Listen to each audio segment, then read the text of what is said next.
Здравейте, банда! В това видео ще си говорим за пада на напрежение на LED лентата. Какво представлява той, как влияе на LED лентата и как да го избегнем. Всъщност, пада представлява постепенно намаляване на напрежението, колкото повече се отдалечаваме от източника, защото се увеличава съпротивлението на LED лентата. С други думи, колкото по-дълга е LED лентата, толкова по-голямо е съпротивлението и токът протичаш през нея. Най-базовото обяснение за това как влияе падът на напрежение на LED лентата е, че светлината намалява колкото повече се отдалечаваме от източника. Ето тук нагледно ще ви покажа какво имам в предвид. Тук съм си захранил на LED лента, съм си направил една верига. Това е началото на LED лентата, а това е краят. В момента има около 12 метра. Мисля, че ясно се вижда колко намалява светлината в края на LED лентата. Даже ще направя едно измерване от чисто любопитство. Ето тук съм си приготвил апаратчето. Буквално в началото на LED лентата е 24 волта, както и трябва да е. В нейният край е 21,3. Тази тема е доста обширна и в бъдеще ще направя видео за най-големите ентусиасти, включващо формули, калкулации и замервания. След като вече нагледно знаем проблема, е време да намерим неговото решение.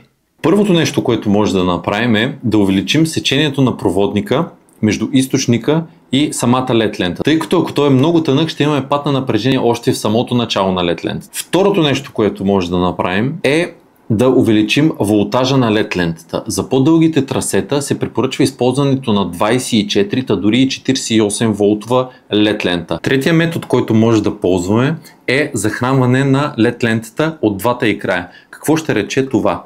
Нека да приемем, че имаме помещение квадратно с размери 5 на 5. Началото на LED лентата ще приемем, че е в този ъгъл. Започваме монтажа на LED лентата, стигаме отново до трафа и по този начин е захранена в двете посоки, но това е само един от начините. Какво прилагам аз и какво бих направил в този случай? От началото бих пуснал кабел, който да дойде тук и да захрани останалите две парчета, също от двата им края. Следователно имаме захранване от този край, имаме захранване от този край, съответно от тук имаме захранване към този край и от тук имаме захранване в този край. В тази ситуация абсолютно и напълно елиминираме пада на напрежението. Четвъртия метод за намаляване на пада на напрежението е паралелно свързване, вместо последователно, както беше в предходния пример. Какво имам в предвид? Нека изберем същото 5 метрово помещение. Какво представлява паралелното свързване? Всяко начало на LED лента се свързва към трансформатора.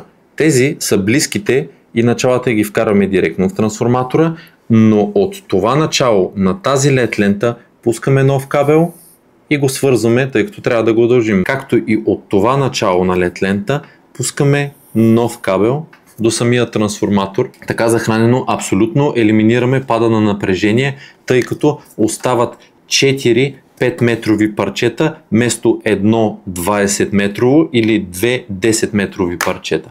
Това е всичко, което трябва да знаете за пада на напрежение като за начало. Ако имате някакви въпроси, не се колебайте, питайте долу в коментарите и ако ви е харесало това, което правя, може да се абонирате за канала и да ударите по един палец. До нови срещи!